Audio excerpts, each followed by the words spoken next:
Heyo, welcome back. Sorry for the inconsistency, but we here. We out today, and we're going to be talking about in this video beginner bikes. So you just got your MSF course done, your Class M endorsement and everything on your license, all that good stuff, and now you're shopping for a bike, more particularly a sports bike. So a few things first is obviously what size of bike. You know, we talk about beginner bikes and stuff. Most of us think about like a 400, 500cc bike, even maybe a 300. I kind of give you my opinions, the pros and cons to having a bike like that, and then something like what I ride currently, because you do have two different types of 600cc bikes. You have obviously the parallel twin, which is just 2 cylinders, and then you have like the inline 4s, and I'll kind of go over all that more in depth later. But for now, let's talk about the 400cc class, the ideal starter bike for people. So first of all, you got different brands and a few different makes and models. Starting off with like the notable Ninja, I think it was the Ninja 500 now, but it used to be the Ninja 400, and that's the bike I actually started on. Jeez, look at that. Let's go with the spoiler. Yeah, so I actually started on a Ninja 400, and it's a really good bike. You know, if it's your first time riding, obviously you're gonna be a little nervous trying to learn the gears, getting up to speed and stuff on the highway, just getting that feel for things, until you get, like, you know, a little bit of experience behind you. You're really gonna be very cautious about everything, and you know, that's good to start out with. That's kind of why I recommend at first maybe starting with the 400, or even like anything in that class, like a R3, the Ninja 500 or whatever.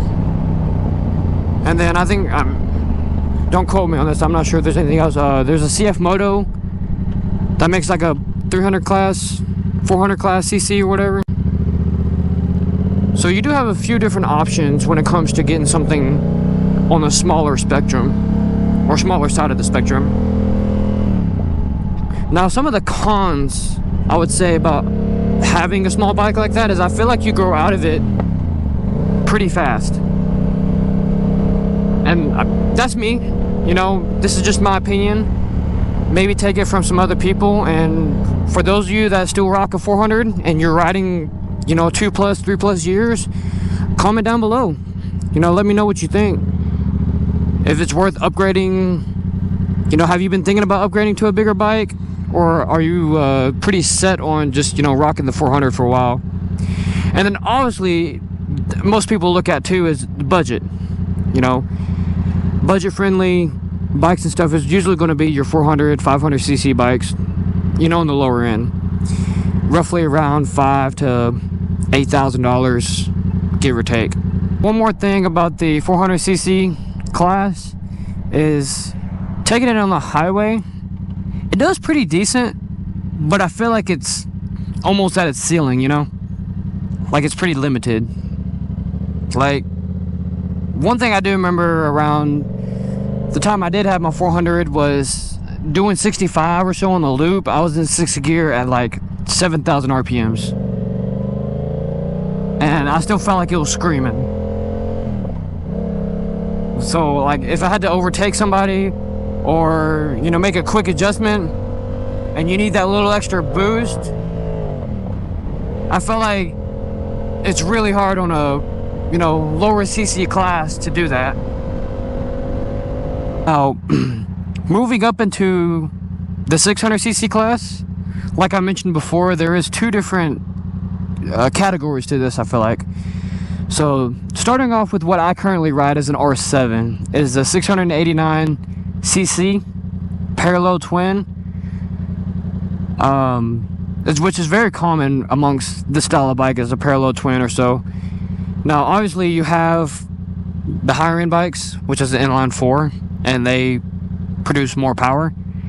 So they're all considered a 600cc, but this in here, and similar like the GSX 8R and the RS660, and I think CF Moto even has one, and I thought there was one more. Oh, the Ninja 650. So all these bikes, similar to each other, all produce roughly about the same amount of power and have about the same amount of top speed. It would be a decent starter bike for those of you that may be a little bit taller or have slight more experience in something similar to it. You know, maybe like dirt bike riding, or maybe raced jet skis before, or, you know, or that are, you know, comfortable with jet skis and stuff, or, you know, something similar of this riding style and power output. Now, I will say, for someone that's brand new to bikes and doesn't know a thing about them, never ridden one a day in their life, this might be a bit of a stretch for you. Now, it's a good bike to grow into because it has that power ceiling that won't get you, you know, in a bad spot, and it's also very forgiving on the clutch. But it's a little bit more for the slider advanced. About this bike, and this one similar to it, you have a lot of lower end power, but not very much top end. So it's very torquey, and it's pretty quick in the low gears, but kind of reaching towards, you know, top speed on its, you know, the higher gears and stuff. You're reaching about 130, 140 max speed. And I mean, obviously you're not gonna be doing that on any highway without getting one hell of a ticket. But that's kind of the rundown of these bikes, give or take. Different brands, like the Ninja 650, I think tops out at like 125, 135 maybe, something like that. And I think the RS660 tops out at like 145 or so. So anyway, yeah, the parallel twin in the 600cc class, a little bit more advanced, but I mean, I would say it's still a decent starter bike. The price range, it varies between 7 to, I don't know, about 12,000 ish. I think the I mean, you gotta think after finances and all that kind of stuff. If you plan on financing it, buying it outright, it's pretty comfortable around 10,000. This category I'm going to talk about, it'd be kind of stepping back. So before we get to the R6 and the ZX6R and the CBR 600, I'm going to go step back to the inline 4s and the 400cc. And so this is kind of stepping into a different category. Obviously, you're stepping into 4 cylinders now instead of having 2, so more power output, a little bit more speed ceiling or speed cap. And I've test rode a 400cc inline 4 motor. It was the ZX4RR. Don't even get me started on the insurance on that, dude. I guess just that extra R adds like, I don't know, $900 to the insurance. It is stupid.